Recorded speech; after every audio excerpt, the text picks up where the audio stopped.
इस big mom really dead? क्या एक योंको को जिसका हमने पास देखा था, जिसमें बिग मॉम अपनी चाइल्ड एज में ही भूख लगने पर सबको मार डालती है, जिसकी स्किन इतनी टफ है कि उसे स्क्रैच तक दे पाना लगभग नामुमकिन है, वो सीरियसली यहाँ पर मर जाएगी? पर रिसेंटली वन पीस के एपिसोड 1066 एंड 1067 में पूरी थीम इस तरीके से रखी गई है कि खत्म, सब खत्म, the end, big mom is no more. खैर, इसके बारे में हम आगे के पार्ट में बात करेंगे। पहले एपिसोड 1066 एंड 1067 की खूबसूरती को निखारते हैं, और जिन लोगों ने ये दोनों एपिसोड अभी तक नहीं देखे हैं उन्हें टॉपिक के बारे में थोड़ी क्लैरिटी दे देते हैं।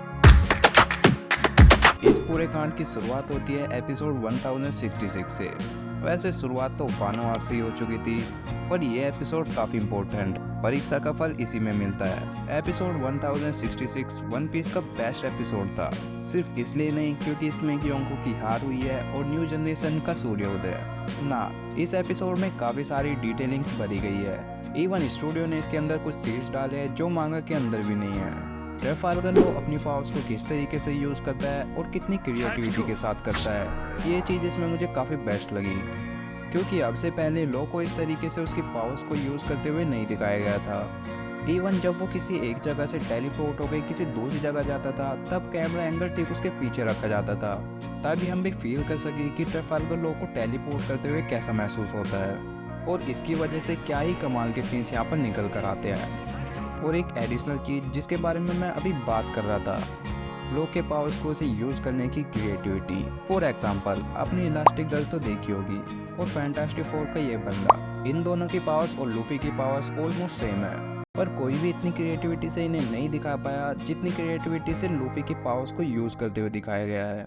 By the way, main story की बात करते हैं। एपिसोड 1066 से पहले बिग मॉम ने किड को बहुत बुरी तरह मारा था, हद से ज्यादा बुरी तरीके से। 1066 की स्टार्टिंग ही किड से होती है। किड जमीन पर ग्रीन कलर के लिक्विड से कवर पड़ा हुआ है।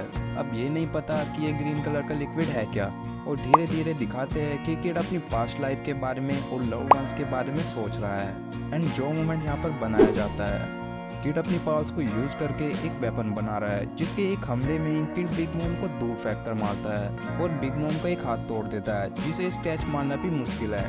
यहाँ पर लो किड पर गुस्सा करते हुए बोलता है कि तुम मुझे डिस्टर्ब कर रहे हो, मैं बिग मॉम पर हमला करने वाला था। तभी बिग मॉम वापस से खड़ी हो जाती है और अपने डेविल फ्रूट की पावर से बिग मॉम अपनी बोन्स को जिंदा कर देती है, जिससे उसका हाथ दोबारा से ठीक हो चुका था। किड दोबारा से बिग मॉम पर अटैक करता है और यहाँ पर कुछ से इस दूसरी एनिमे की याद दिलाते हैं, जैसे कि ये सीन। इसमें किड लीवाई की तरह बिग मॉम के पैरों पर अटैक करके उनके बीच से निकलता है, और इस सीन में जैसे टोनी हल्क बस्टर से हल्क का सर जमीन पर बार बार मारता है, वैसे ही किड बिग मॉम का सर पकड़कर दीवार में बिना रुके मार रहा होता है। अब बिग मॉम भी आखिरकार एक एम्पर है, दो कल के लोंडे आकर उसे इतनी बुरी तरीके से नहीं मार सकते, इम्पॉसिबल।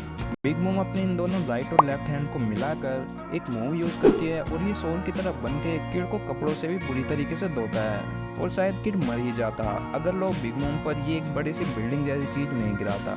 जो कि लो ने बिग मॉम पर एक बड़ी सी बिल्डिंग गिरा दी थी, तो उससे सोल का ध्यान किड से हटता है और 1 मिनट के लिए वो किड पर हमला करना बंद कर देती है, और लो अपनी तलवार बिग मॉम के अंदर से निकालकर जमीन के उस पॉइंट तक डाल देता है जहाँ पर मैग्मा होता है। बिग मॉम को शुरू में सच में लगता है कि इससे उसका कुछ नहीं होगा, और वो लो को एक के बाद एक पंचेस मारती रहती है। ये भी काफी बेस्ट सीन था, क्योंकि बिग मॉम की स्ट्रेंथ बहुत ज्यादा है और उसके सामने इतने पंचेस खाने के बाद भी लो खड़ा रहता है। इससे पता चलता है कि लो में भी कुछ तो दम है। अब अपने इस मुंह से लो एक बहुत बड़ा होल कर चुका था, जिसमें ये बिग मॉम को डालने की कोशिश करते हैं। यहाँ पर लो का काम खत्म हो चुका था, वो किड को इशारा करता है, और अब किड आकर अपनी लेजर बीम गन जैसी किसी चीज से बिग मॉम पर हमला करता है, जो उसे नीचे की तरफ पुश करती है। एपिसोड 1066 यहीं पर खत्म हो जाता है, और एपिसोड 1067 यही चीज आगे कैरी करता है कि बिग मॉम मैग्मा में गिरेगी या नहीं। लो बिग मॉम को एक रूम में बंद कर देता है, जिसमें से बिग मॉम की आवाज बाहर नहीं आती। लो फ्लेमिंगो के भाई ने भी लो के साथ ऐसा किया था, लो को बचाने के लिए। फाइनली बहुत मेहनत करने के बाद किड बिग मॉम को नीचे गिरा देता है। इस मोमेंट पर अभी भी लग रहा था कि बिग मॉम उठकर वापस आएगी, क्योंकि वो अभी तक पूरी तरीके से कॉन्शियस नहीं हुई थी। बिग मॉम की आंखें अभी भी खुल रखी थी, और वो उठपटांग कुछ भी बोले जाती है। मैं किंग ऑफ द पायरेट बनने के बहुत करीब थी। अरे फीमेल हो यार तुम, क्वीन ऑफ द पायरेट बनो। टोटली ये दोनों एपिसोड काफ़ी बेस्ट थे, खासकर एपिसोड 1066। अपने मेन क्वेश्चन पर आते हैं, क्या बिग मॉम सच में मर गई? देखो वो कितने भी टफ हो, मैग्मा में गिरने के बाद उसका नामो निशान तक नहीं बचेगा, नेस्तनाबूद हो जाएगी। तभी हमें एक ब्लास्ट देखने को मिलता है जो काफी बड़ा था। हो सकता है कि ये बिग मॉम ने किया हो ताकि इसके इम्पैक्ट से ये मैग्मा से दूर चली जाए। अभी तक वन पीस में हमने बहुत कम लोग मरते हुए देखे हैं और बिग मॉम तो एक एम्परर है।